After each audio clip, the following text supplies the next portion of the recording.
Do you procrastinate? If you do, you're not alone. Most of us have experienced procrastination at one point or another, some more than others, to a point where it becomes a problem. So stay tuned, because I'll be sharing with you 5 easy steps to help you overcome procrastination.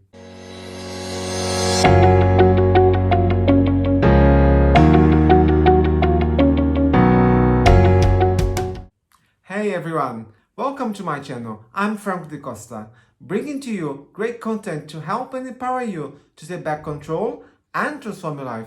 Today, I want to talk to you about procrastination. Procrastination is the act of delaying or putting off something that needs to be done. However, this behavior is irrational because even though we know it might have negative consequences, we do it anyway. Procrastination is one of the major barriers blocking you from getting up, making the right decisions, and living the life that you have always desired. Although many people procrastinate around work, procrastination has nothing to do with work. It is a form of stress relief. In most cases, procrastination is caused by some sort of stress. As a result, you seek some sort of distraction from that stress discomfort, so you procrastinate. Recent studies have shown that people regret more the things they haven't done than the things they have done. And in addition to that, feelings of regret and guilt resulting from missed opportunities will stay with people for much longer. So it is crucial that you deal with procrastination. Many people label procrastination as laziness. Although people who procrastinate often put off doing things or leave them to the very last minute, it is not a synonym for laziness. Here's the difference. Lazy people don't feel like doing anything and they are okay with that. However, those who procrastinate have actual desire to do something, but they just can't make themselves start. Relaxation should not be confused with procrastination either. Relaxation is vital for us to recharge our levels of energy. In contrast, procrastination drains energy from you. So when your levels of energy are too low, you're more likely to be stressed or even depressed, and you're also more likely to engage in procrastination. So relaxation is extremely important in helping you regulate your emotions so that they are less likely to cause you to procrastinate. Different people procrastinate for different reasons, but in most cases, procrastination is caused by some sort of stress. But now let's have a quick look at some other reasons that can cause people to procrastinate. We live in a world where distractions rule. In the past, things were much slower and more manageable. With so much choices to choose from and get distracted, such as social media and technology, we procrastinate. When this happens, it becomes very difficult to focus on the things that are important for us to be doing in that moment. You can think of lack of self-discipline as when you give yourself orders, but you're having trouble following them. To be self-disciplined, you need the correct type of motivation and learn to maintain and work on positive habits. This is when the fear of failing inhibits you from moving forward. So you don't step forward for that promotion or avoid asking someone out on a date because you're afraid of rejection. So you need to redefine your identity and beliefs. Procrastination can happen when people feel overwhelmed. You see, when someone perceives a task as too big, it causes them to feel overwhelmed. When this happens, a person might simply decide to avoid the task altogether, or they might attempt to handle it, but then end up feeling paralyzed before they complete the task. People sometimes procrastinate because they worry about perfection. Perfectionism can lead to procrastination because it makes people worry about making mistakes, what other people may think, and also wait for the right time or opportunity to do something.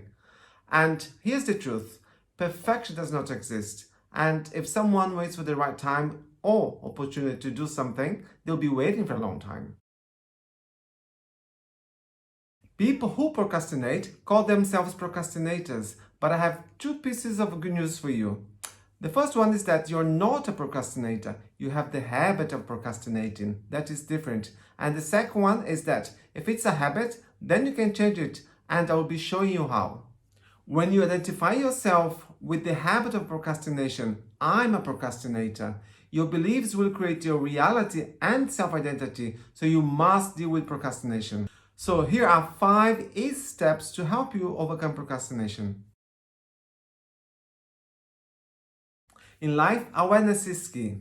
You may put off a task because you had to reprioritize it, or briefly delay an important task because of a very good reason. Then you won't necessarily procrastinating. However, if you notice that you start putting things off without a clear deadline, or change focus because you want to avoid doing something, then you are probably procrastinating.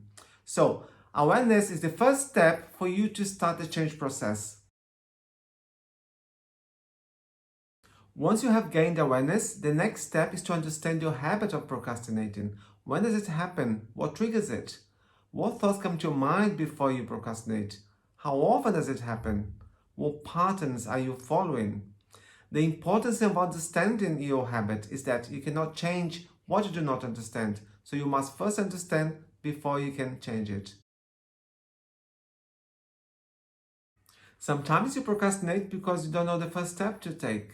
Remember, when you perceive the task as too big, it may feel scary, out of reach, and you can feel hopeless when you look at the sheer amount of work involved. So come up with a list of smaller tasks that you can carry out in order to achieve your bigger task or goal. The habit of procrastinating operates as a pattern of behavior, and because it is a pattern of behavior, this may mean that you can't break it overnight. But with practice, we can develop a new pattern or strategy to replace the old one. In most cases, when people procrastinate, they use a negative strategy. For example, you see the task, then you think of how hard or long the process is. This makes you feel anxious, overwhelmed, and that causes you to avoid the task. This will be a more helpful strategy to develop. You focus on the end goal of having the task completed and how satisfied and accomplished you will feel when it is completed. When you feel this way, you are more motivated to start the task. One other way of interrupting the pattern of behavior of avoiding a task is to just start it. So next time you have a task you need doing, use your newly gained awareness to notice your inclination to procrastinate and just jump into it. Count 1, 2, 3 and start it, but only do it for 5 minutes. The reason I'm telling you to do it for 5 minutes only is that the problem here is not the task, it's the habit of avoiding, so you just need to start. And there is research around to suggest that if we get you to start, 8% of you are going to keep going. The more you do this, the more you train your brain to familiarize it with this new strategy. And remember, the brain likes what is familiar and dislikes what is unfamiliar. So make starting a task familiar and avoiding a task unfamiliar. Although procrastination might not be something you can avoid entirely, becoming aware, understanding your habit, and using more positive strategies to overcome your tendency to procrastinate can be very helpful. Now remember, procrastination is the silent killer of dreams, but we all suffer from it. By seeking to understand and fix your procrastination, you'll discover that you can jumpstart many areas of your life.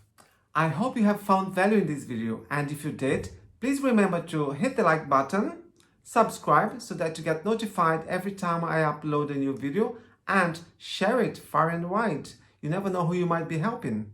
So, how would your life look like if you no longer procrastinated? I would love to hear your comments and questions, so just add them to the comments area below. Thanks for watching, and until next time, take care.